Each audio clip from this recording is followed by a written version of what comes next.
조선 어느 고을 늙은 어미 하나가 큰 며느리에게 종처럼 불임당하고 있었습니다. 찬밥 한 덩이와 낡은 나무 숟가락 하나로 겨울을 버티던 그 집에 어느 날 통통하고 복스러운 막내 며느리가 들어왔습니다. 사람들은 그저 웃음 많은 새댕이라 여겼지만 그녀는 사흘 만에 이 집의 모든 비밀을 알아차렸습니다. 그리고 그날 밤부터 곳간 열쇠를 움켜준 큰 며느리의 세상이 조금씩 무너지기 시작했습니다. 조선 어느 고을 산자락 아래 논밭이 펼쳐지고 실개천이 느릿이 흐르는 마을 끝자락에 쌀이 울두른 허름한 초가집 한 채가 있었습니다. 집이 오늘 이야기의 시작이 되는 박씨 할머니의 집이었습니다.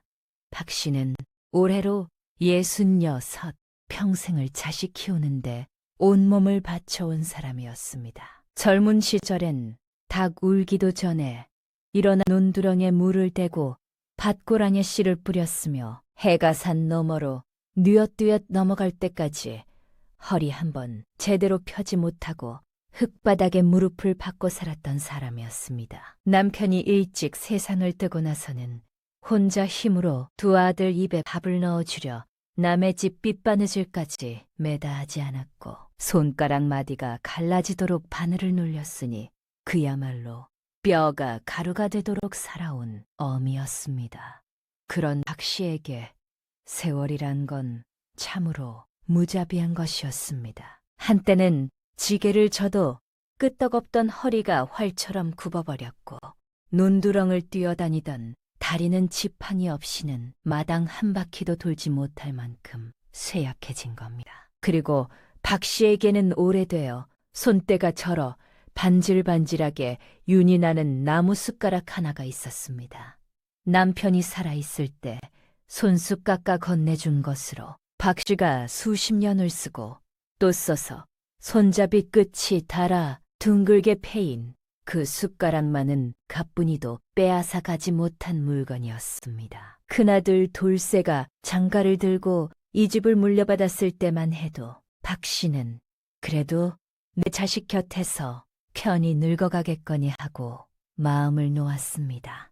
그런데 말이지요. 세상 일이란 게 어디 사람 뜻대로만 되겠습니까? 돌쇠가 데려온 큰 며느리 가뿐이라는 여인이 이 집에 발을 들여놓은 순간부터 박 씨의 삶은 서서히 아주 서서히 바닥으로 꺼져 들어가기 시작했습니다. 가뿐은 처음부터 보통 며느리가 아니었습니다. 시집을 온 첫날부터 안방을 차지하더니 보름도 채 지나지 않아 집안 살림에 모든 열쇠꾸러미를 제 치마끈에 달아버렸습니다. 한 달이 지나자 곳간에 커다란 쇠자물쇠를 걸어 잠그고 쌀 한 대 된장 한 종지까지 제 손을 거치지 않으면 꺼내지 못하게 만들어버린 여인이었습니다. 남편 돌쇠는 아내의 드생기세에 기가 질려 어머니가 찬밥을 먹든 굶든 고개를 돌리고 못 본 척하기 바빴습니다. 사내라는 게 저리도 무고 맥이 없을 수가 있나 싶을 정도로 돌쇠는 아내의 치마폭에 쌓여 어머니의 한숨 소리조차 귀에 담지 않는 한심한 아들이었던 겁니다. 가뿐이 얼마나 독했느냐 하면 말이지요. 자기네 부부밥상에는 기름기 흐르는 고기 반찬에 윤기 자르르한 흰쌀밥을 수북이 담아 올리면서도 시어머니 박씨 앞에는 차갑게 식어 오신내 올라오는 누런 잡곡밥 한 덩이를 툭 놓아두는 것이 전부였습니다. 그것도 제때 주는 게 아니라 자기네 밥을 다 먹고 상을 물린 뒤에야 한 구석 찬바닥에 뚝배기 하나를 덩그러니 놓아두고 거기서 드시라고 턱짓을 하는 게 고작이었습니다. 한겨울 쌀을 애는 바람이 부엌 벽 틈새로 쏟아져 들어오는데 박 씨는 그 찬바닥에 초그려 앉아 이가 딱딱 부딪히는 입으로 찬밥을 억지로 삼켜야 했습니다. 박 씨의 손에는 언제나 그 낡은 나무 숟가락이 들려 있었습니다. 쇳내나는 찬밥알을 그 숟가락으로 억지로 퍼넣으면서도 박 씨는 숟가락 손잡이를 꼭 주의 손을 놓지 않았습니다. 살아있다는 것의 마지막 증거처럼. 밤만 그런 게 아니었습니다. 갑부는 산더미처럼 쌓인 빨래와 설거지, 마당 쓸기와 앞것이 불때기까지 온갖 관원일을 전부 시어머니에게 떠넘겼습니다. 박 씨가 허리가 아파 빨랫감을 들지 못하고 주저앉기라도 하면 갑부는 방문을 벌컥 열어젖히고 마루 끝에 떡하니 서서 차가운 눈으로 시어머니를 내려다보며 기어이 한마디를 내뱉곤 했습니다. 발장을 낀 채 턱을 치켜들고 쏘아붙이는 목소리였습니다. 밥 얻어먹으려면 그 정도는 해야 하는 거 아닙니까? 어머님, 소리를 듣고도 박 씨는 아무 말도 하지 못했습니다. 입술을 질끈 깨물며 다시 빨래를 집어들었을 뿐이었습니다. 등이 굽은 시어머니가 무거운 빨래 대야를 안고 비틀비틀 마당을 가로지르는 모습을 보면서도 갑부는 코방귀 한 번 안 끼고 제 방으로 들어가 따끈한 아랫목에 눕곤 했으니 이게 사람이 할 짓이겠습니까? 박 씨는 매일 밤 방구석 차가운 벽에 등을 기대고 앉아 주름진 손으로 눈물을 훔쳤습니다. 소리를 내면 가뿐한테 또 꾸중을 들을까 싶어 이불깃을 입에 물고 어깨를 들썩이며 울었는데 그 모습이 어찌나 애처롭던지 말이지요. 평생을 자식 위에 바친 엄가 그 자식 집에서 종처럼 부림당하며 숨죽여 우는 꼴이라니 하늘이 보기에도 너무한 노릇이었던 겁니다. 그러던 어느 해 겨울 첫눈이 마을을 하얗게 덮던 날이었습니다. 타지에서 품팔이를 하며 근근히 살아가던 막내 아들 복동이가 편지 한 장을 보내왔습니다. 아내를 얻어 고향으로 돌아가겠다는 내용이었습니다. 박 씨는 그 편지를 받아들고 주름진 두 손이 사시나무처럼 떨리는 것을 멈출 수가 없었습니다. 반가운 마음에 눈시울이 뜨거워지면서도 한편으로는 큰 며느리 눈치에 제 새끼마저 고생할까 싶어 가슴 한편이 무겁게 내려앉았습니다. 며칠 뒤 대문 밖에서 복동이의 목소리가 들려왔을 때 박 씨는 지팡이를 짚고 마당으로 나섰습니다. 그런데 복동이 옆에 서 있는 여인을 보는 순간 박 씨는 눈을 한번 크게 깜빡였습니다. 통통하고 복스러운 체격에 능금처럼 발그레한 얼굴에 젊은 여인이 두 팔 가득 보따리를 안고 활짝 웃으며 서 있었습니다. 여인이 바로 복순, 이 이야기의 진짜 주인공이었습니다. 복순이 보따리를 마당에 내려놓으며 두 무릎을 탁 꿇고 큰 절을 올렸습니다. 어머님, 복순이라고 합니다. 앞으로 잘 모시겠습니다. 목소리가 어찌나 우렁차고 싹싹하던지 박 씨는 저도 모르게 굳어있던 입꼬리가 슬며시 올라갔습니다. 오랜만에 짓는 웃음이라 얼굴 근육이 낯설어 할 정도였습니다. 복동이는 어머니의 그 모습을 보며 코끝을 훌쩍이더니 고개를 숙여 눈가를 손등으로 쓱 닦았습니다. 하지만 그 훈훈한 장면을 안방에서 지켜보는 차가운 눈이 하나 있었습니다. 갑분이었습니다. 갑분은 방문 뒤에 몸을 숨긴 채 눈을 가늘게 뜨고 복순의 넉넉한 체격과 시어머니를 향해 밝게 웃는 얼굴을 훑어보며 입꼬리를 실룩거렸습니다. 밤만 축낼 입이 하나 늘었구나 하는 심보가 그 표정에 그대로 드러나 있었습니다. 복순이 이 집에 발을 들여놓고 사흘이 채 지나지 않아 집안 사정을 전부 꿰뚫었습니다. 복순은 어려서부터 남의 집 부엌일을 하며 사람 속을 보는 법을 익힌 여자였습니다.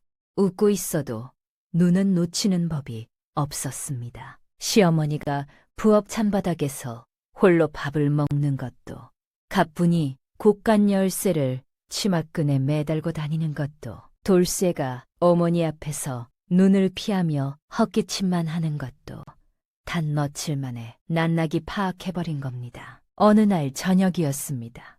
복순이 부엌에 물을 기르러 갔다가 찬 바닥에 초그려 앉아 식은 잡곡밥을 삼키고 있는 시어머니의 뒷모습을 보게 되었습니다. 박 씨의 굽은 등이 어둑한 부엌 불빛 아래서 그림자처럼 작게 웅크려 있었고, 밥을 넘기는 모굴대가 꿀꺽 소리를 낼 때마다 어깨가 가늘 떨렸습니다. 낡은 나무 숟가락이 뚝배기 안을 긁는 소리가 텅 빈 부엌 안에서 유독 크게 들렸습니다. 복수는 물동이를 내려놓고 한참을 그 자리에 서서 시어머니의 등을 바라보았습니다. 주주먹을 꽉 쥐니 손톱이 손바닥을 파고들었고 어금니를 깨물어 턱근육이 딱딱하게 굳었습니다. 날밤 복수는 복동이와 단둘이 마주 앉아 나직한 목소리로 입을 열었습니다. 무릎 위에 놓인 두 주먹을 천천히 펴보이며 말했습니다. 여보, 나 이 집에서 어머님이 꼭 지켜낼 거야. 두고 봐. 복동이가 아내의 단단한 눈빛을 마주하며 고개를 깊이 끄덕였습니다. 그래, 네가 하자는 대로 하자. 나도 더는 못 보고 있겠어. 복수는 그 대답을 듣고 입꼬리를 한쪽으로 올리며 묘한 미소를 지었습니다. 웃음은 해맞기도 했지만 어딘가 서늘한 기운이 감돌았는데 앞으로 이 집에서 벌어질 일들을 생각하면 그럴만도 했던 겁니다. 평생 고생만 하신 시어머니를 종처럼 굴리는 큰며느리의 콧대를 완전히 꺾어놓겠다는 각오가 그 짧은 미소 한 자락에 고스란히 담겨 있었으니 말입니다. 그렇게 첫눈이 내리던 그해 겨울 콩가루만 날리던 이 집안에 복덩이 하나가 굴러들어왔습니다. 아직 아무도 몰랐습니다. 이 넉넉한 체격의 막내 며느리가 이 집의 모든 것을 솜두리째 뒤집어 놓을 거라는 걸 말이지요.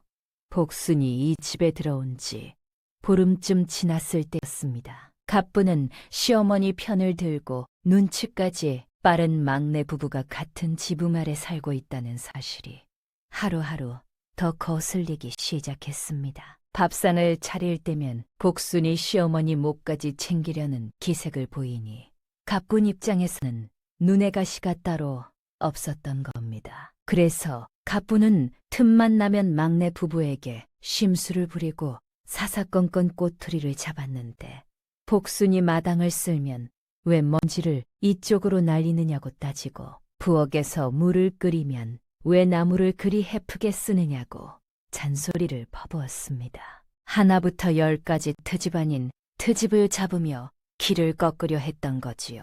그런데 말입니다. 복순이라는 사람이 그런 잔소리에 기가 죽을 위인이었겠습니까?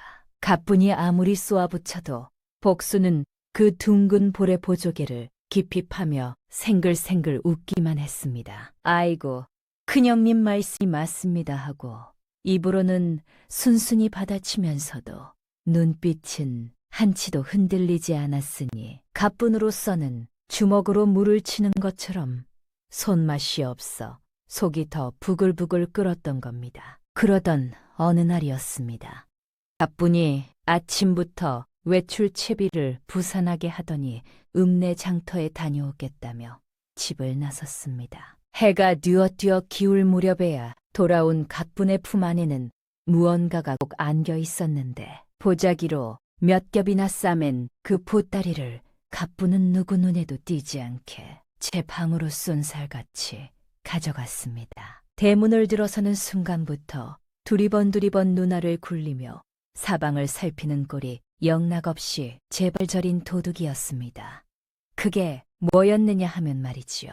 읍내에서도 이름난 포목점에서 구해온 아주 값비싼 비단필이었습니다. 빛깔이 어찌나 고운지 햇빛에 비추면 연분 홍과 자줏빛이 물결치듯 일렁이는 최상품 비단이었는데 보통 양반댁 마님들이나 겨우 한 벌 장만할 수 있는 그런 귀한 천이었습니다. 갑부는 그 비단을 시어머니한테는 당연히 한마디도 알리지 않았고 동서인 복순한테도 철저하게 비밀로 한 채 방문을 걸어 잠그고 홀로 바느질을 시작했습니다. 사흘 밤낮을 방에 틀어박혀 한 땀 한 땀 정성을 들여 지은 비단옷이 완성되던 날 갑부는 제 얼굴에 핀 미소를 주체하지 못했습니다. 방 한쪽에 세워둔 거울 앞에 서서 갓 지은 비단옷을 몸에 대보며 이리 돌고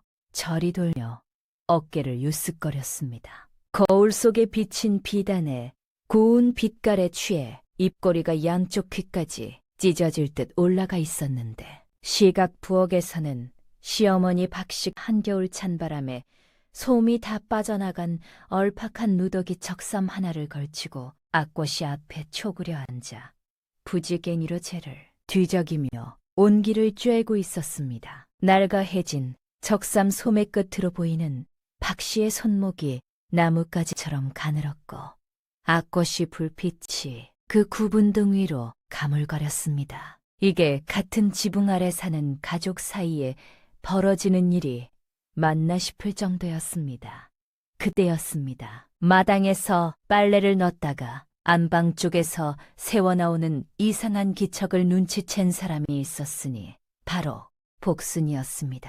복순이 살금살금 발소리를 죽이고 안방으로 다가가 문틈에 눈을 가져다 대는 순간 가뿐히 비단옷을 몸에 감고 거울 앞에서 희희낙낙하며 혼자 어깨춤까지 추는 꼴이 고스란히 눈에 들어왔습니다. 복순의 눈이 동그랗게 커졌다가 이내 가늘게 좁혀졌습니다. 이가 맞물리며 턱근육이 단단하게 굳었고 코끝이 슐룩이며 숨을 한번 깊이 들이마셨다 내뱉었습니다. 나이 드신 시어머니는 솜도 없는 헌적삼 하나로 한겨울을 하루하루 버티게 해놓고 제 몸에는 저리 비싼 비단옷을 떡하니 해입으려 하다니 이건 정말 사람으로서 해서는 안 될 짓이었던 겁니다. 복수는 문틈에서 눈을 떼고 잠시 생각에 잠기더니 이내 입꼬리를 슬며시 올렸습니다. 미소가 보통 미소가 아니었습니다. 무언가 단단히 작정한 사람의 얼굴이었습니다. 복수는 일부러 발소리를 쿵쿵 크게 내며 마루를 지나 안방문 앞에 딱 섰습니다. 안에서 화들짝 놀라 비단옷을 허겁지겁 이불 밑에 쑤셔 넣는 부스럭거리는 소리가 들렸지만 복수는 이미 다 본 것을 모른 척하며 환하디 환한 웃음을 활짝 띄우고 방문을 벌컥 열어 제쳤습니다. 방 안으로 성큼성큼 들어서며 이불 밑으로 삐져나온 비단 자락을 슬쩍 집어올리며 말했습니다. 어머나, 큰형님, 이게 뭡니까? 세상에 이렇게 고운 비단옷은 난생 처음 봅니다. 가뿐히 새파랗게 질린 얼굴로 이불을 움켜쥐며 다급하게 내뱉었습니다. 이거 손대지 마라. 아주 귀한 거야. 귀한 거라고. 하지만 복수는 들은 척도 하지 않았습니다. 오히려 두 눈을 반달처럼 휘며 감탄하는 표정을 지어 보이더니 큰형님 저도 딱 한 번만 입어보면 안 되겠느냐고 조르기 시작했습니다. 한 번만 입고 바로 벗겠다며 새끼손가락까지 내밀었습니다. 가뿐히 완강하게 손사래를 치며 거듭 안 된다고 버텼지만 복수는 막무가내였습니다. 그러더니 복순이 번개처럼 비단 옷을 낚아챘습니다. 가뿐히 놓으라며 잡아당겼지만 장사 같은 힘을 가진 복순의 소나기에서 비단 옷은 꿈쩍도 하지 않았습니다. 복순은 한 손으로 가뿐을 가볍게 밀어내고는 자신의 넉넉한 몸을 그 작디 작은 비단옷 안으로 거침없이 밀어넣기 시작했습니다. 두 팔을 소매에 쑤셔 넣고 어깨를 좌우로 들썩이며 억지로 옷깃을 여미려 하니 비단옷의 이음새란 이음새는 전부 비명을 지르듯 팽팽하게 당겨졌습니다. 가뿐은 두 손을 허공에 뻗은 채 입을 떡 벌리고 얼어붙었습니다. 눈앞에서 벌어지는 광경이 너무나 끔찍해서 소리조차 지르지 못한 겁니다. 그리고 바로 그 순간이었습니다. 경쾌하고 요란한 파열음이 방 안 가득 울려 퍼지며 비단옷의 등판이 위에서 아래로 두 갈래로 쩍 갈라져 버렸습니다. 거기서 끝이 아니었습니다. 뒤이어 찌직하는 소리와 함께 왼쪽 소매가 어깨 부분에서 통째로 뜯겨나갔고 오른쪽 겨드랑이 밑으로도 길게 금이 가며 흰 속살이 휘 드러났습니다. 사흘 밤남의 정성이 담긴 비단 옷이 눈 깜짝할 사이에 걸레짝보다 못한 꼴이 되어버린 겁니다. 복순이 갈갈이 찢어진 옷을 내려다보며 두 손으로 입을 가리고 눈을 동그랗게 뜨며 말했습니다. 아이고, 큰형님, 옷을 너무 약하게 바느질하신 거 아닙니까? 제가 살짝 입었을 뿐인데 이렇게 되다니 말이지요. 능청스러운 목소리가 방 안을 채우는 동안 가뿐의 얼굴은 시뻘겋게 달아올랐습니다. 목덜미부터 귀끝까지 벌겋게 물이 들더니 턱이 덜덜덜 떨리기 시작했습니다. 두 주먹을 부르르 떨며 바닥에 흩어진 비단 조각을 집어들었다가 다시 내동대기 치기를 서너 번 반복하는 꼴이 분을 사기지 못해 온몸이 뒤틀리는 게 눈에 후히 보였습니다. 실수라고 하면 실수인 것이고 고의라고 따지자니 증거가 없으니 말이죠. 복수는 미안한 척 고개를 몇 번 조아리며 방을 나섰는데 돌아서는 그 입꼬리가 귀 밑까지 올라가 있었습니다. 마당을 지나 부엌으로 향하는 복수의 발걸음은 콧노래라도 부를 듯 가벼웠고 아컷이 앞에 앉아있던 시어머니 박씨와 눈이 마주치자 슬며시 눈을 찡끈해 보였습니다. 박씨는 영문을 몰라 고개를 갸우뚱했지만 복순의 그 장난기 어린 표정에 괜스레 입가가 실룩거리며 오랜만에 작은 미소 같은 것이 번졌습니다. 안방에서는 가뿐히 갈기갈기 찢어진 비단 조각들을 끌어안고 바닥에 주저앉아 이를 악물고 있었습니다. 두 눈에 핏줄이 서며 관자놀이가 파르르 뛰었습니다. 두고 보자, 이 뚱뚱한 것이 반드시 본때를 보여줄 테니까.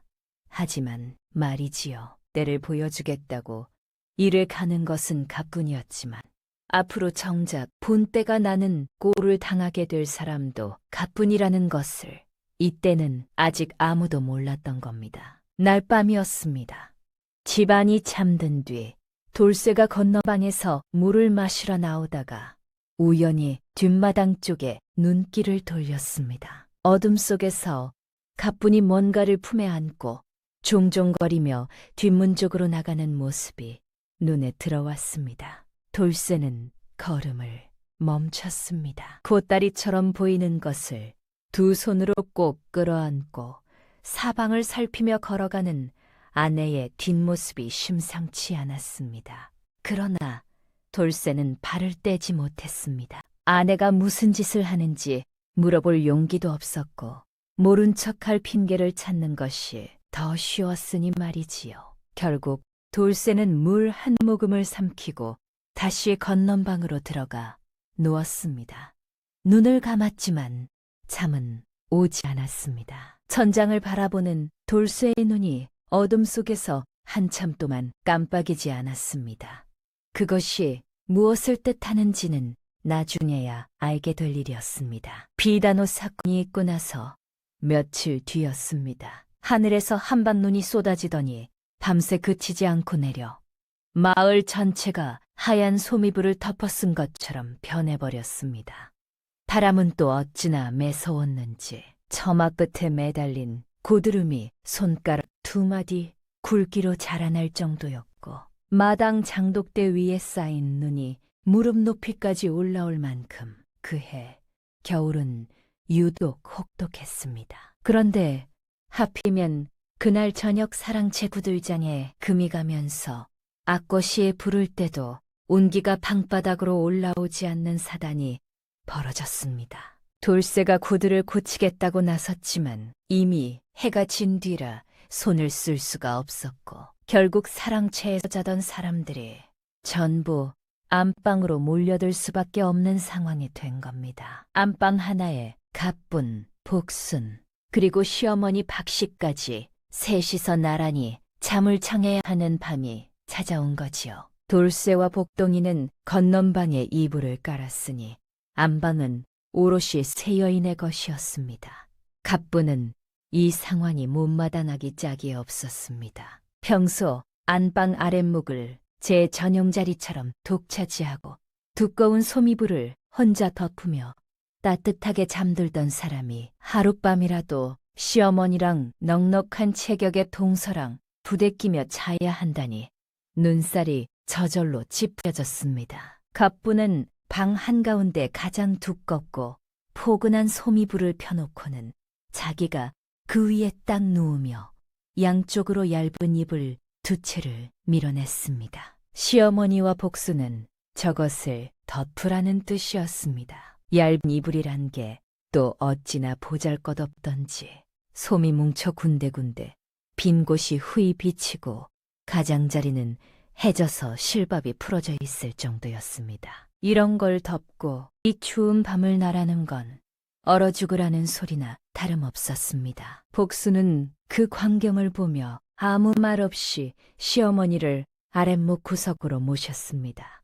가뿐히 자리를 비운 틈을 빌어 박씨를 가장 따뜻한 쪽에 앉힌 것이었습니다. 박씨의 손을 잡으니 얼음장처럼 차가웠고 손가락 마디마디가 뻣뻣하게 굳어 있었습니다. 복수는 제 손으로 시어머니의 두 손을 감싸 한참을 비벼 온기를 넣어드린 뒤 얇은 이불이 남아 시어머니 몸 위에 꼼꼼하게 덮어드렸습니다. 박씨가 미안한 듯 고개를 저었지만 복수는 괜찮다는 뜻으로 시어머니의 등을 토닥토닥 두드려주며 가만히 미소를 지었습니다. 불을 끄자 방 안이 칠흑같이 어두워졌습니다. 밖에서는 바람이 으르렁거리듯 울부짖으며 창호지를 뒤흔들었고 방바닥의 온기는 시간이 지날수록 서서히 식어갔습니다. 갑부는 두꺼운 소미불을 턱 밑까지 끌어올리고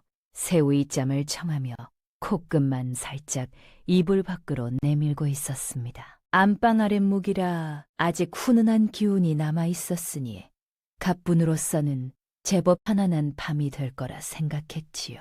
그런데 말입니다. 이날 밤 복순에게는 처음부터 잠잘 생각이 조금도 없었습니다. 복순은 어둠 속에서 두 눈을 말똥말똥 뜬 채 누워 숨소리를 고르며 가뿐히 완전히 잠들기만을 기다렸습니다. 한참을 기다리니 과연 가뿐의 입에서 가느다란 숨소리가 규칙적으로 새어나오기 시작했고 이내 잔잔한 코는 소리가 방 안을 채웠습니다. 복순의 눈이 어둠 속에서 번뜩였습니다. 곡순은 소리 없이 몸을 굴려 가뿐 옆으로 바짝 다가갔습니다. 그러고는 소미불 끝자락을 두 손으로 움켜쥐더니 자신의 묵직한 몸을 축으로 삼아 이불을 한 바퀴, 두 바퀴, 세 바퀴 돌돌 감아버렸습니다. 마치 누에가 고치를 짓듯 빈틈없이 촘촘하게 말아 올렸는데 복순의 넉넉한 체격으로 이불을 감으니 바깥으로 빠져나온 이불 끝이라곤 손톱만 한 조각도 남지 않았습니다. 두꺼운 소미불에 둘둘 말린 복순 마치 따뜻한 송갑옷을 입은 것처럼 포근했고 그 상태로 시어머니 박씨 쪽으로 몸을 기울여 자신의 체온이 어머니에게 전해지도록 바짝 붙었습니다. 이불 한쪽 자락을 살짝 벌려 시어머니 등까지 감싸주는 세심함도 잊지 않았습니다. 가뿐히 잠결에 한기를 느끼고 몸을 뒤척인 것은 그로부터 얼마 지나지 않아서였습니다. 이불을 끌어당기려 손을 뻗었는데 손끝에 잡히는 것이 아무것도 없었습니다. 자기 몸 위에는 얇은 속적 삼 한 겹뿐이었고 그토록 아끼던 두꺼운 소미불은 흔적도 없이 사라져 있었습니다. 고개를 돌리니 어둠 속에서 이불을 통째로 감고 누워 드르렁드르렁 호탕한 코를 골고 있는 복순의 묵직한 뒷모습만이 희미하게 보였습니다. 가뿐의 두 눈이 부릅떠졌습니다. 가뿐은 이불 끝자락을 찾아잡아 당겼습니다. 끙끙거리며 당겼지만 복순의 묵직한 체중이 이불 위에 실려 있으니 다 위에 붙은 이끼를 손톱으로 긁어내는 것만큼이나 헛된 일이었습니다. 달로 복순의 등을 밀어보기도 했지만 복순의 몸은 꿈쩍도 하지 않았습니다. 이를 악물고 복순의 등짝을 향해 턱턱현 연거푸 주먹을 날렸지만 복순의 넉넉한 살집은 그 타격을 솜처럼 흡수해버렸습니다. 주먹질을 하는 가뿐 쪽이 오히려 손마디가 얼얼하고 저릴 지경이었으니 가뿐으로서는 벽을 치는 것보다 더 허무하고 기가 막힌 노릇이었습니다. 급기야 입을 내누우란 말이야 하고 외쳐봤지만 복수는 오히려 고고는 소리를 한 톤 더 높여 드르르렁하고 방 전체가 울릴 듯한 굉음을 내질렀습니다. 물론 전부 연기였습니다. 복수는 단 한순간도 잠든 적이 없었고 두 눈을 시퍼렇게 뜬 채 이불 속에서 입꼬리를 끌어올리며 가뿐히 발버둥치는 소리 하나하나를 귀로 즐기고 있었던 겁니다. 밤은 깊어만 갔고 밖의 바람은 더욱 사나워졌습니다. 이불 한 장 없이 찬방 바닥에 내팽개쳐진 가뿐은 두 무릎을 가슴까지 끌어올리고 제 팔로 몸을 감싼 채 오들오들 떨었습니다. 입술이 시퍼렇게 지으리고 손끝 발끝의 감각이 사라져갔지만 어디 가서 이불을 구해올 수도 없는 노릇이었습니다. 건넌방에 가서 남편을 깨울까도 생각했지만 장사 같은 힘을 지닌 동서한테 이불을 빼앗겼다는 꼴사나운 사정을 말할 체면이 서지 않아 이도저도 못하고 그 자리에서 추위와 사투를 벌여야 했습니다. 시각 복수는 이불 속에서 눈을 감으며 가뿐히 떨고 있는 소리를 들었습니다. 불쌍하다는 생각이 아주 없지는 않았습니다. 하지만 곧 부엌 찬바닥에서 밤마다 떨던 박 씨의 구분등이 떠올랐습니다.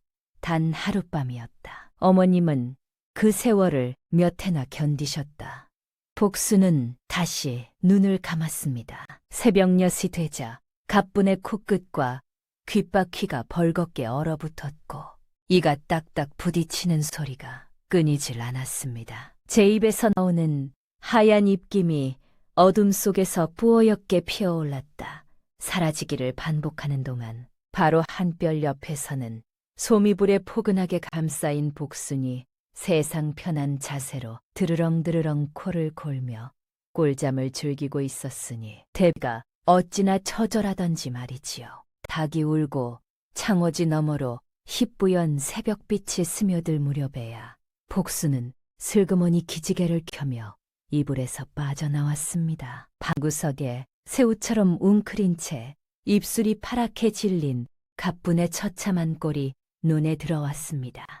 복순이 일부러 놀란 표정을 지으며 가뿐에게 다가가 말했습니다. 아이고 큰형님, 왜 이불도 안 덮고 주무신 겁니까? 감기 드시면 어쩌려고 그러셨어요. 가뿐이 부들부들 떠는 턱을 간신히 붙잡으며 쉰 목소리로 내뱉었습니다. 네가 다 가져갔잖아, 이불을. 복수는 두 손을 가슴에 모으며 고개를 갸웃거리더니 아이고, 제가 잠버릇이 좀 있다고 들었는데 큰형님 이불까지 가져간 건 아닌지 모르겠다며 능청스럽게 혀를 내밀었습니다. 뻔뻔하면서도 어딘가 귀여운 표정 앞에서 가뿐은 할 말을 잃고 부르르 떨기만 했습니다. 복수는 고개를 돌려 시어머니 박 씨를 보았습니다. 이불 자락이 어깨까지 올라와 있었고 복순의 체온 덕에 얼굴빛이 제법 온기를 머금고 있었습니다. 박 씨가 고마운 듯 곡순의 손을 잡으며 나지기 말했습니다. 이 밤에 내 덕에 따뜻했다, 아가야. 복순은 시어머니의 주름진 손을 두 손으로 꼭 감싸주며 입꼬리를 올렸습니다. 미소 안에는 시어머니를 향한 따뜻함과 큰 며느리를 향한 서늘한 통쾌함이 동시에 담겨 있었습니다. 가뿐은 그날 아침 내내 훌쩍허쩍 콧물을 흘리며 부엌 앞거지 앞에 쪼그려 앉아 몸을 녹여야 했습니다. 평소 같으면 그 자리에 시어머니를 앉혀놓고 자기는 따뜻한 방에서 되꿀었을 텐데 역할이 뒤바뀌어 제가 그 꼴이 되었으니 속이 얼마나 뒤집어졌겠습니까? 하지만 장사 같은 힘을 지닌 복순에게 대놓고 따지자니 또 어떤 봉변을 당할지 모른다는 두려움이 목줄기까지 차올라 입술만 달싹거릴 뿐 아무 소리도 내지 못했습니다. 이불쟁탈전 이후로 가뿐의 태도에 미묘한 변화가 생기기 시작했습니다. 예전처럼 복순 앞에서 대놓고 쏘아붙이거나 덕짓을 하는 횟수가 눈에 띄게 줄었습니다. 하지만 그렇다고 해서 가뿐의 뼛속까지 밴 못된 신보가 하루아침에 고쳐질 리 만무했습니다. 가뿐은 여전히 곡가문에 건 크고 단단한 쇠 자물쇠의 열쇠를 치마끈에 매달고 다녔고 안에 쌓아둔 귀한 식재료들은 오로지 자기와 남편 돌쇠의 밥상에만 올렸습니다. 잘 말린 굴비꾸러미가 석가래에 줄줄이 걸려 있었고 가을에 장만해 둔 쇠고기 포와 기름이 자르르한 돼지 삼겹이 항아리째 보관되어 있었으며 남들은 구경도 못할 참기름의 들깨가루까지 빼곡하게 들어차 있었습니다. 모든 것이 자물쇠 하나에 가로막혀 시어머니 박씨의 밥상에는 단 한 점도 올라가지 못하고 있었던 겁니다. 그러던 어느 날 아침 가뿐이 인연 있는 집에 잔치가 있다며 비녀를 꽂고 외출 채비를 하기 시작했습니다. 돌쇠에게 저녁 전에는 돌아오겠다며 몇 마디 당부를 하고 대문을 나서는 가뿐의 뒷모습을 복순은 살인문 뒤에서 지그시 지켜보고 있었습니다. 가뿐의 발걸음이 마을 어귀를 돌아 완전히 사라지는 것을 확인한 뒤에야 복순은 천천히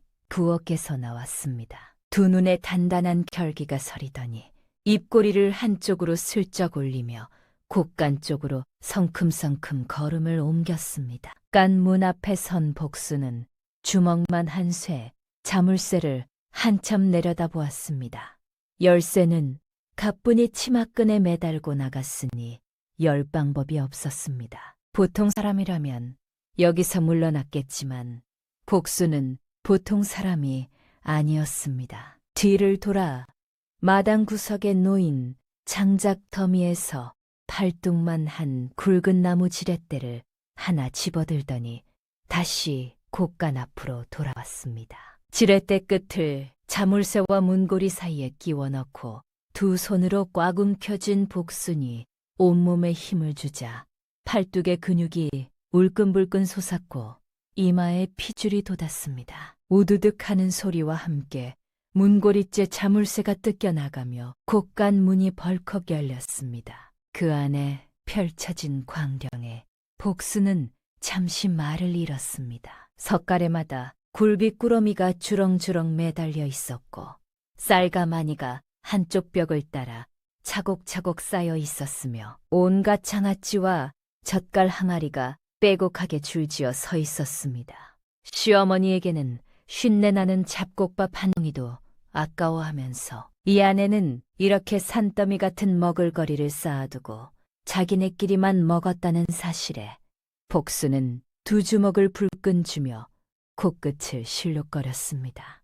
속이 뒤집어지는 것을 꼭 참고 소매를 걷어붙인 복순은 당장 일에 착수했습니다. 굴비꾸러미를 석가래에서 죄다 내리고 쇠고기 포를 항아리에서 꺼내고 쌀가마니를 열어 흰쌀을 소쿠리에 가득 퍼 담았습니다. 참기름병과 들깨가루 봉지까지 팔이 닿는 것은 전부 끌어냈습니다. 그것들을 부엌으로 옮긴 복순은 앞꼬시에 불부터 활활 짚었습니다. 장작을 아낌없이 때려 넣으니 불길이 앞꼬시 턱까지 하들듯 치솟았고 가마솥 위로 뜨거운 김이 하얗게 피어오르기 시작했습니다. 복순의 손놀림은 물 흐르듯 거침이 없었습니다. 흰 쌀을 씻어 가마솥에 얹히고 굴비를 숯불에 노릇노릇 구워내면서 동시에 쇠고기 포를 잘게 찢어 참기름과 들깨가루에 조물조물 묻혔습니다. 된장찌개를 끓이면서 한쪽에서는 묵은 김치를 꺼내 돼지고기와 함께 지글지글 볶아냈습니다. 가득 고소하고 짭조름한 냄새가 퍼져나가자 마당 건너편까지 그 향이 흘러들었습니다. 밥상이 차려지는 동안 복수는 안방으로 가서 시어머니 박씨의 손을 잡았습니다. 아무것도 모른 채 벽에 기대어 졸던 어머니를 일으켜 세워 부축하며 안방 윗목 가장 따뜻한 자리로 모셔 앉혔습니다. 박씨의 앞에 소반이 놓이고 그 위로 음식이 하나둘 올라가기 시작하자 박씨의 두 눈이 휘둥그레졌습니다. 윤기 자르르한 흰 쌀밥이 고봉으로 담겨 나오고 노릇하게 구워져 기름이 보글보글 끓는 굴비가 접시에 올랐으며 들깨 양념에 버무린 쇠고기 포무침과 지글지글 볶아낸 돼지고기 김치찜이 소반 위를 가득 채웠습니다. 된장찌개에서는 뜨거운 김이 모락모락 올라왔습니다. 박씨는 한참 동안 말없이 소반 위를 내려다보기만 했습니다. 주름진 입술이 파르르 떨리더니 눈두덩이 벌겋게 달아올랐고 결국 참지 못한 눈물이 깊이 펜주름을 타고 흘러내렸습니다. 박씨가 떨리는 손으로 그 낡은 나무 숟가락을 집어들다가 도로 내려놓으며 고개를 숙였습니다. 이걸 내가 먹어도 되는 거냐, 아가야. 복순이 시어머니 등을 쓰다듬으며 숟가락을 다시 박씨의 손에 쥐어주며 말했습니다. 어머님이 드셔야 할 밥상입니다. 진작 이렇게 해드렸어야 하는 건데 말이지요. 박씨는 고개를 끄덕이며 그 낡은 나무 숟가락으로 흰쌀밥을 한술 떠서 입에 넣었습니다. 따뜻하고 윤기 흐르는 쌀밥이 입안에서 퍼지자 박씨의 어깨가 들썩이며 소리 없는 울음이 터져나왔습니다. 시어머니가 밥을 삼킬 때마다 복수는 옆에 앉아 나지게 더 드시라, 천천히 드시라 말을 건넸고 밥씨는 굴비살을 발라 입에 넣고 된장찌개를 후후 불어 떠먹으며 한 그릇을 남김없이 비웠습니다. 해가 뒤엇뒤엇 기울 무렵이었습니다. 대문 밖에서 갑분의 목소리가 들려왔고 이어 마당으로 들어선 갑분의 눈에 부엌에서 풍기는 고기 냄새와 숯불 연기가 확 들어왔습니다. 거벅지겁 곳간으로 달려가 보니 문고리가 통째로 뜯겨나가 있었고 안에 빼곡하게 쌓아두었던 굴비와 쇠고기와 쌀이 눈에 띄게 줄어 있었습니다. 갑분의 눈이 뒤집어졌습니다. 얼굴이 시뻘게 갈아오르더니 이마에 핏줄이 굵게 돋았고 두 손이 사시나무처럼 떨리기 시작했습니다. 갑분이 부엌으로 뛰어들어가 기름때가 잔뜩 묻은 가마솥과 그릇 허미를 보더니 치마 자락을 움켜쥐고 안방으로 쫓아왔습니다. 복수는 시어머니 옆에 떡하니 앉아 있었고 박씨의 앞에 놓인 소반 위에는 깨끗이 비워진 그릇들이 나란히 놓여 있었습니다. 갑분의 입이 벌어졌다 닫혔다를 반복하더니 결국 목청을 녹였습니다. 방문을 벌컥 열어 적히며 손가락으로 소반을 가리키고 소리쳤습니다. 네가 감히 내 곳간을 부수고 들어가 이것들이 누구 허락을 받고. 복수는 자리에서 천천히 일어났습니다. 그러나 갑분을 마주보는 대신 방문을 활짝 열어 젖혔습니다. 마당 쪽이 후이 드러나는 문 너머로 돌쇠가 서 있었습니다. 그리고 돌쇠의 뒤에는 마당을 지나다 걸음을 멈춘 이웃집 안악둘이 저도 모르게 안을 들여다보며 서 있었습니다. 부엌에서 흘러나오는 음식 냄새에 잠시 걸음을 멈췄다가 방 안의 고성을 듣게 된 것이었습니다. 갑분의 얼굴에서 핏기가 싹 빠져나갔습니다. 복수는 갑분을 똑바로 마주보며 낮고 조용한 목소리로 말했습니다. 아이고 큰형님, 마을 어르신들이 이 집 사정을 걱정하신다는 소리가 저는 자꾸 마음에 걸려서 말이지요. 그때 이웃 안악 하나가 낮게 중얼거렸습니다. 아이고, 저 많은 걸 쌓아두고 어머님께는 찬밥을 드렸단 말이야.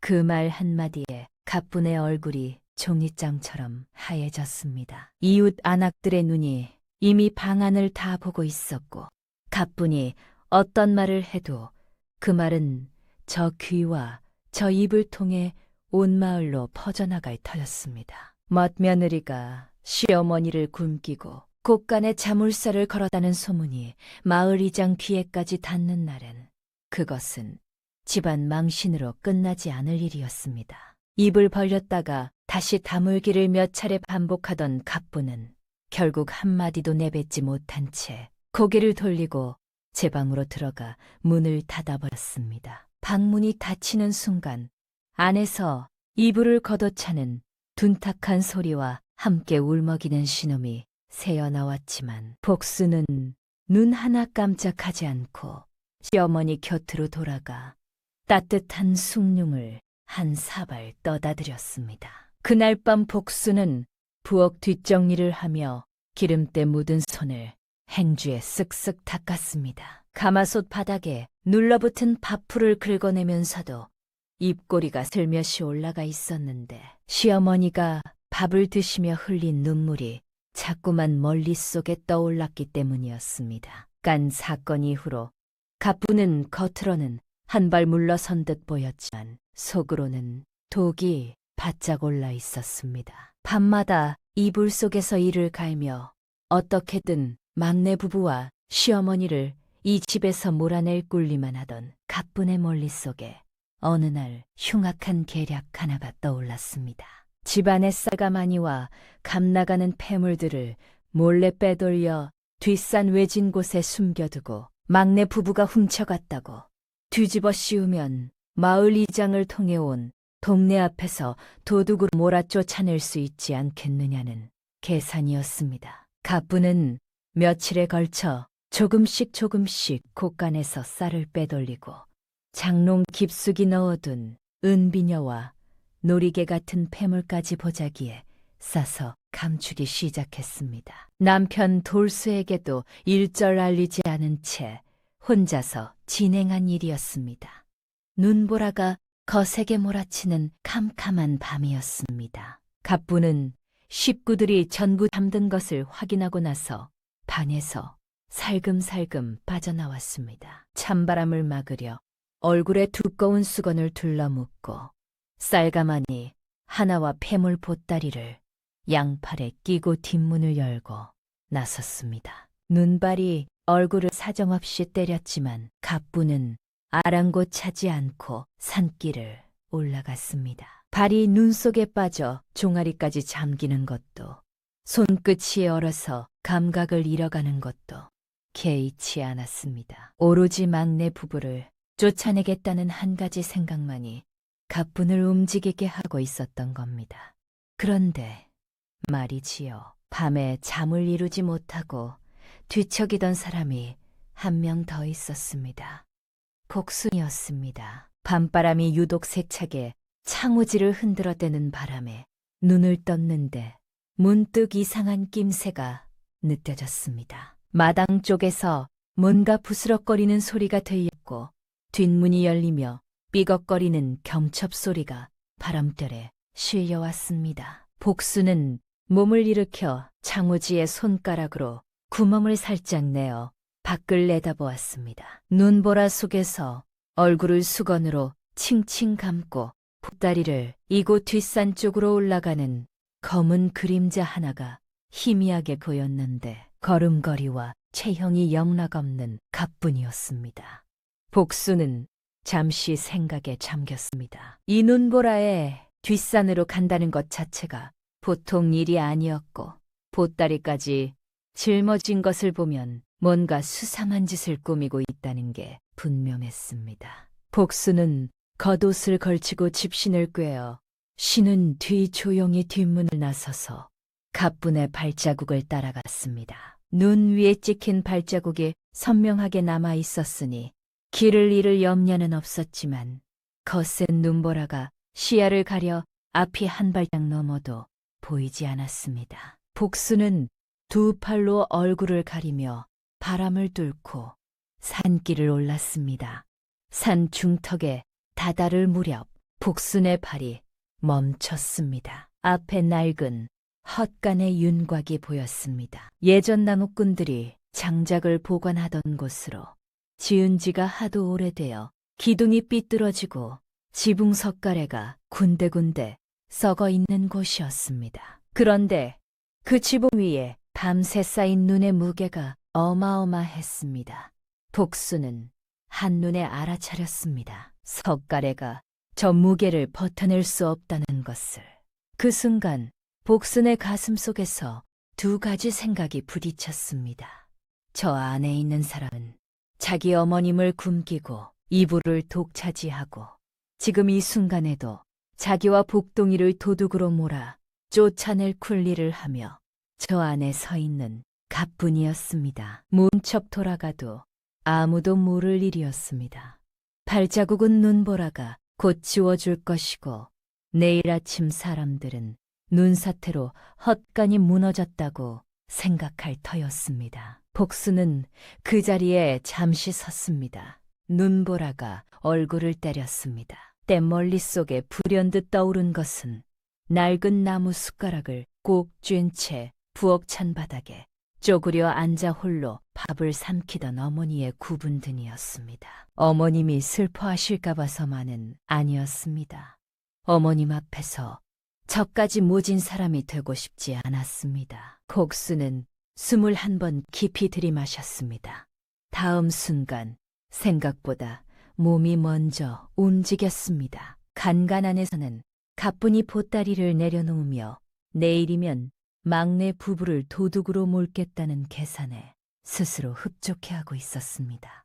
그때였습니다. 지붕 위에서 눈덩이가 스르르 밀리는 소리가 났습니다. 이어 썩은 석가래 하나가 짐승의 뼈처럼 비명을 질렀습니다. 우두둑 두두둑 하는 불길한 소리가 천장 곳곳에서 터져나왔고 대들보가 활처럼 휘어지며 지붕 전체가 아래로 처지기 시작했습니다. 하지만 제 계산에 정신이 팔린 가뿐의 귀에는 그 소리가 들리지 않았습니다. 바로 그 순간 헛간 입구에 도착한 복순의 눈에 금이 가며 벌어지는 천장 틈새와 흔들리는 대들보가 한눈에 들어왔습니다. 복순은 헛간 안으로 뛰어들어가 가뿐의 허리를 두 팔로 감싸 안고 입구 쪽으로 있는 힘껏 밀어냈습니다. 가뿐의 몸이 문 밖으로 굴러나가는 것과 거의 동시에 복수는 제 등으로 쏟아져 내리는 석가래를 막으며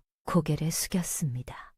거땅탕 굉음과 함께 헛간 지붕이 통째로 주저앉았습니다. 썩은 나무 기둥이 부러지고 석가래가 쏟아지며 눈더미가 산사태처럼 밀려 들어왔습니다. 먼지와 눈가루가 뒤섞여 하얀 연기처럼 피어오르는 그 한가운데에 복순이 있었습니다. 부러진 대들보가 복순의 어깨를 내리쳤고 뾰족한 석가래 조각이 팔뚝을 긁으며 지나갔으며 무너진 지붕 잔해가 등 위로 무겁게 쏟아져 내렸습니다. 복순의 입에서 끙 하는 짧은 신음이 새어나왔고 팔과 다리에서 붉은 피가 하얀 눈 위로 번져나갔습니다. 문 밖으로 밀려난 가뿐은 바닥에 나둥글다가 간신히 몸을 일으켜 뒤를 돌아보았습니다. 방금 전까지 자기가 서 있던 자리에 지붕이 완전히 내려앉아 있었고 잔해 사이에서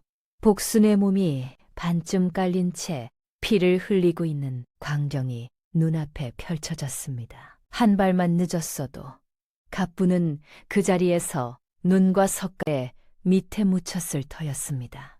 가뿐의 입이 떡 벌어졌습니다. 두 다리에서 힘이 빠져 눈밭에 털썩 주저앉았고 동공이 풀리며 온몸이 나뭇잎처럼 떨리기 시작했습니다. 가뿐이 무릎으로 기어가며 잔해 사이에 깔린 복순의 손을 부여잡고 목이 터져라 외쳤습니다. 복순아, 복순아, 눈 떠.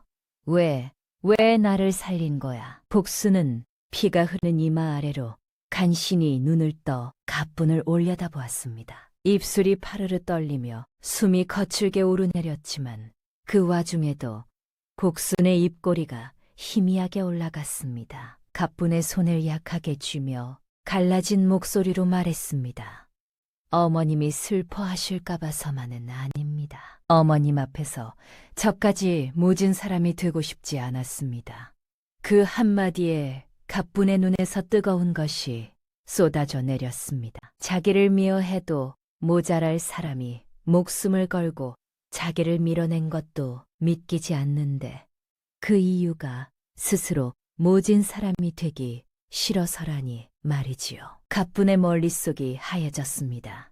그동안 자기가 시어머니에게 한 짓들이, 복순에게 부린 심술이, 곳간에 자물쇠를 걸고 혼자 배불리 먹던 모든 순간이, 그리고 지금 이 순간에도 폐물 보따리를 숨겨두고 막내 부부를 도둑으로 몰 굴리를 했던 그 자신이 파편처럼 스쳐 지나갔습니다. 가뿐은 복순의 손을 놓지 않은 채 눈보라 속에서 사람 살리라고 목이 찢어질 때 소리를 질렀습니다. 비명이 바람을 타고 마을까지 닿았는지 이윽고 마을 사람 몇이 헛불을 들고 산을 올라왔고 뒤이어 복동이와 돌쇠도 허겁지겁 달려왔습니다. 복동이가 자네를 맨손으로 걷어내며 아내의 얼굴을 들여다보고 떨리는 목소리로 불렀습니다. 복순아, 나야, 정신 차려, 응? 복순은 남편의 목소리를 듣고 고개를 간신히 끄덕여 보였지만 피가 너무 많이 흘러 의식이 흐려져 가고 있었습니다. 마을 사람들이 힘을 합쳐 무너진 석가래와 기둥을 하나씩 들어올려 복순을 자네 밑에서 꺼내는 동안 복동이는 아내의 피 묻은 손을 놓지 못한 채 연신 이름을 불렀고 가뿐은 그 옆에 무릎을 꿇은 채 하얗게 질린 얼굴로 떨고만 있었습니다. 그런데 그때 돌쇠가 횃불을 들고 헛간 자네 옆을 비추다가 무언가를 발견했습니다. 눈 속에 반쯤 묻혀 굴러나온 폐물 보자기와 그 옆에 쏟아진 쌀들이었습니다. 돌쇠는 그것을 말없이 바라보았습니다. 아내가 밤마다 무언가를 빼돌리는 것을 보고도 모른 척했던 그 밤들이 가슴속에서 무겁게 가라앉았습니다. 돌쇠는 아무 말도 하지 않고 폐물 보자기를 집어 품속에 넣었습니다. 이것에 대해서는 나중에 이야기가 있어야 할 것이었습니다. 복순을 들것에 싣고 산을 내려오는 길, 가뿐은 들건 옆을 한시도 떠나지 않고 따라 걸었습니다. 눈 위에 떨어지는 복순의 피가 발자국 사이로 붉은 점을 찍어갈 때마다 가뿐의 어깨가 움찔거렸고 입술을 깨물어 터진 자리에서 제 피까지 흘러내리는 것도 모른 채 걸었습니다. 가뿐의 머릿속에는 방금 전 복순이 자기를 밀어내던 그 순간의 표정이 지워지지 않고 박혀 있었습니다. 자기를 향해 몸을 날리면서도 복순의 눈에는 원망이나 미움 같은 건 단 한 토도 없었다는 것을 가뿐은 평생 잊을 수가 없을 겁니다. 복순이 안방에 눕혀지고 마을 의원이 급히 불려왔습니다. 다행히 뼈가 부러진 곳은 없었지만 팔과 다리에 상처가 깊어 한동안 자리에서 일어나기 어렵다는 진단이 내려졌습니다. 시어머니 박 씨는 피투성이가 된 막내 며느리의 얼굴을 보자마자 지팡이를 놓치며 주저앉았고 주름진 두 손으로 복순의 볼을 감싸 안은 채 입술을 깨물며 소리 없이 울었습니다. 가뿐은 방 한 구석에 서서 그 광경을 지켜보고 있었습니다. 시어머니가 복순의 볼을 어루만지며 우는 모습을 바라보는 가뿐의 두 눈에서 눈물이 쉬지 않고 흘러내렸지만 울음소리 하나 내지 못했습니다. 제 입에서 나올 수 있는 어떤 말도, 어떤 울음도 자격이 없다고 느꼈기 때문이었습니다. 가뿐은 벽에 등을 기대고 미끄러지듯 바닥에 주저앉았습니다. 무릎을 끌어안고 고개를 묻은 가뿐의 어깨가 소리 없이 들썩거리는 것을 아무도 거들떠보지 않았습니다. 복순이 안방에 눕힌 그날 밤부터 가뿐은 복순의 곁을 떠나지 않았습니다. 밥도 먹지 않고 물도 마시지 않은 채 복순의 멀리맛에 앉아 밤을 꼬박 새웠습니다. 의원이 지어준 약을 다려와 식지 않게 손으로 감싸 들고 있다가 복순이 신음을 흘릴 때마다 상처 부위에 약을 갈아주고 헝겊을 새 것으로 바꿔 감았습니다. 평소 제 손톱 밑에 때 하나 끼는 것도 싫어하던 사람이 피 묻은 붕대를 맨손으로 풀고 고름이 팬 상처를 닦아내면서도 눈 하나 찡그리지 않았으니 사람이 이렇게까지 달라질 수 있나 싶을 정도였습니다. 이틀째 되던 날 저녁이었습니다. 돌쇠가 방으로 들어와 갑분 앞에 무릎을 꿇었습니다. 품속에서 꺼낸 폐물 보자기를 갑분 앞에 내려놓았습니다.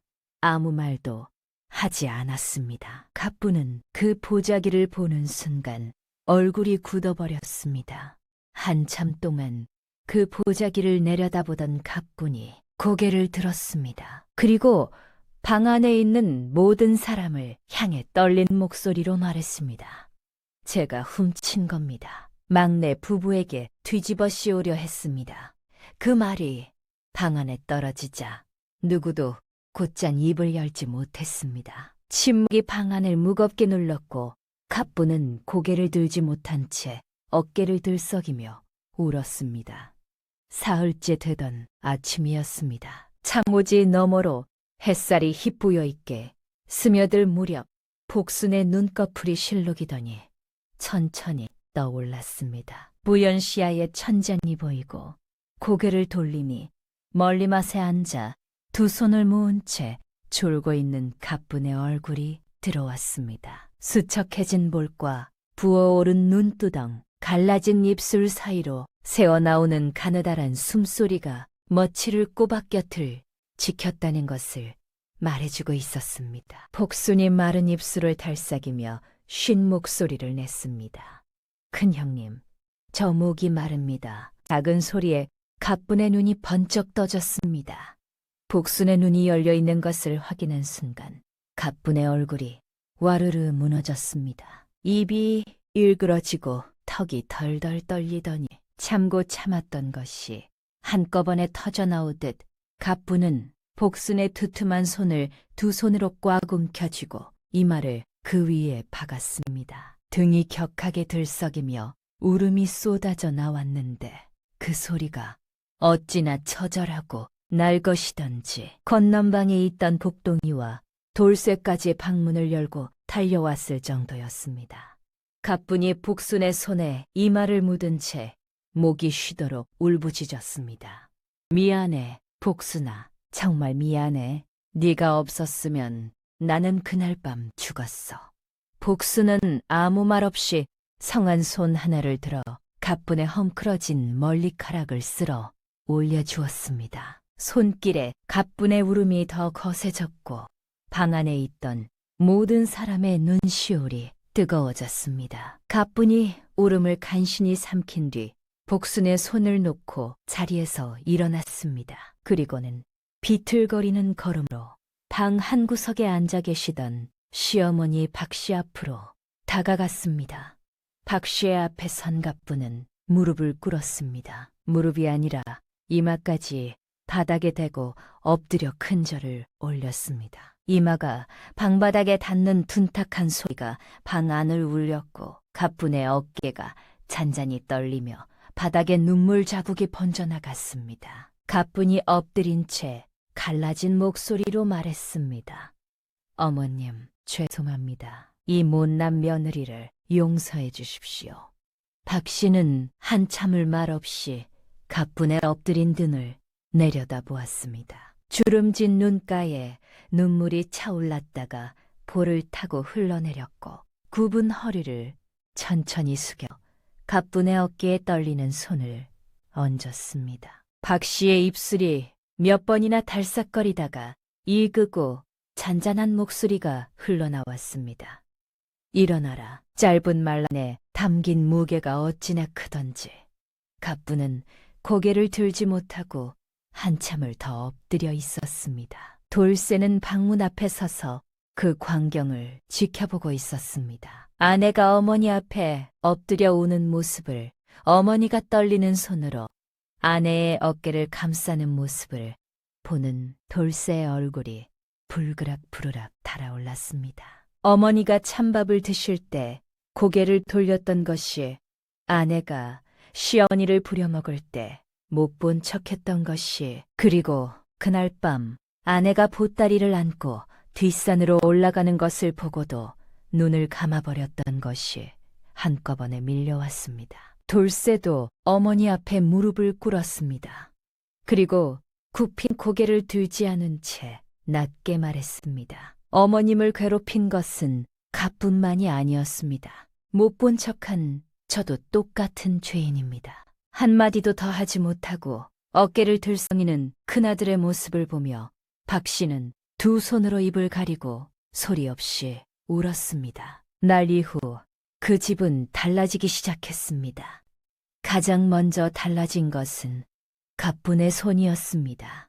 곡순이 자리에 누워있는 동안 가뿐이 부엌에 섰습니다. 평생 굳은 일이라고는 해본 적 없는 손으로 쌀을 씻고 악과시에 불을 떼고 가마솥 뚜껑을 열어 밥을 지었습니다. 서투른 손놀림에 밥이 타기도 하고 국이 넘치기도 했지만 가뿐은 멈추지 않았습니다. 시어머니의 밥상에 가장 먼저 흰쌀밥을 올리고 고기 반찬을 얹고 따뜻한 국을 떠서 안방 윗목으로 직접 들고 갔습니다. 박 씨의 앞에 소반을 놓을 때마다 가뿐의 손끝이 떨렸지만 눈을 피하지 않고 어머니의 얼굴을 똑바로 바라보며 진지를 드시라고 나직이 말했습니다. 깐에 걸려있던 자물쇠는 가뿐이 제 손으로 떼어냈습니다. 쇳대를 풀어 마당 한가운데 내동대기 치며 다시는 이것을 걸지 않겠다고 했습니다. 그날부터 가뿐은 100일 동안 박 씨의 아침상을 제 손으로 차리겠다고 스스로 약속했습니다. 누구도 시킨 일이 아니었습니다. 서툰 손으로 지은 밥이 타기도 하고 반찬이 짜기도 했지만 가뿐은 그 100일을 하루도 빠짐없이 채웠습니다. 보름쯤 지나 복순이 자리에서 일어날 수 있게 되었을 때였습니다. 가뿐은 복순의 팔을 부축하며 마루까지 함께 나왔습니다. 햇살이 마루 위로 따뜻하게 내려앉은 그 자리에서 복순은 마당을 둘러보았습니다. 장독대 위에 눈이 녹아 물방울이 또르르 흘러내리고 있었고 처마 끝 고드름에서도 물이 한 방울, 두 방울 떨어지고 있었습니다. 겨울이 가고 봄이 오고 있다는 뜻이었습니다. 복순이 마루에 앉아 복을 쬐며 가뿐을 올려다보고 말했습니다. 큰형님, 이제 같이 잘 살아봅시다. 안 그렇겠습니까? 가뿐은 고개를 끄덕이며 복순의 옆에 나란히 앉았습니다. 며느리가 마루에 나란히 앉아 마당을 바라보는 뒷모습 너머로 시어머니 박 씨가 지팡이를 짚고 느릿느릿 걸어 나왔습니다. 가뿐이 시어머니의 팔을 잡아 부축해 앉히니 박 씨가 두 며느리 사이에 앉아 양쪽 손을 하나씩 잡았습니다.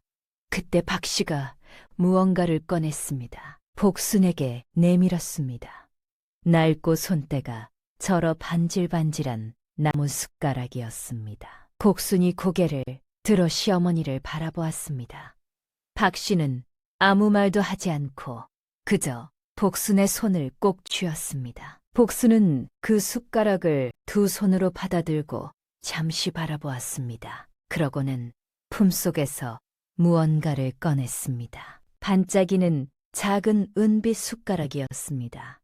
복순은 그것을 박 씨의 손에 살며시 쥐어드렸습니다. 낡은 나무 숟가락은 박 씨가 견뎌온 세월이었고 복순이 건넨 은숟가락은 이제부터 어머니가 받아야 할 대접이었습니다. 박 씨의 얼굴에 주름이 깊게 접히며 웃음이 번졌는데 그 웃음이 어찌나 오래간만이던지 볼근육이 낯설어 하듯 실룩거리다가 이내 환하게 피어올랐습니다. 봄볕이 세 사람의 등 위로 나란히 내려앉았습니다. 이 집은 누구 하나 굶기며 사는 집이 되어서는 안 된다.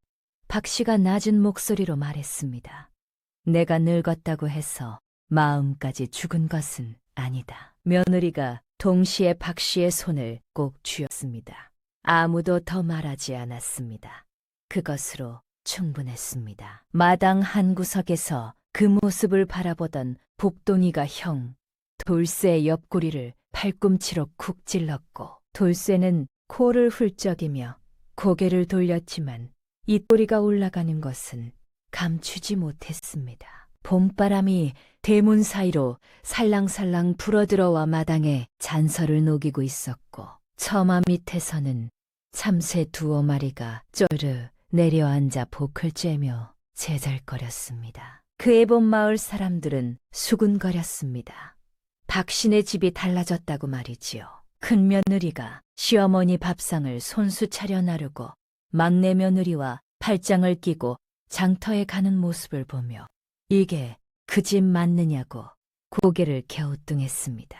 박 씨가 두 며느리 사이에서 환하게 웃으며 마을 어귀를 걷는 모습을 본 이웃 할머니가 박 씨의 손을 잡으며 복받았다고 했을 때 박 씨는 그저 두 눈에 눈물이 그렁그렁 맺힌 채 고개를 끄덕였습니다. 미움이 사라진 자리에 따뜻함이 채워지고 탐욕이 자리한 곳에 나눔이 들어서니 그 허름한 초가집이 어느 기와집 부럽지 않은 보금자리가 되었던 겁니다. 평생을 고생만 하며 살아온 박 씨에게 뒤늦게 찾아온 이 평온한 나날이 하루라도 더 오래 이어지기를 마을을 스치는 봄바람만이 조용히 빌어주고 있었습니다.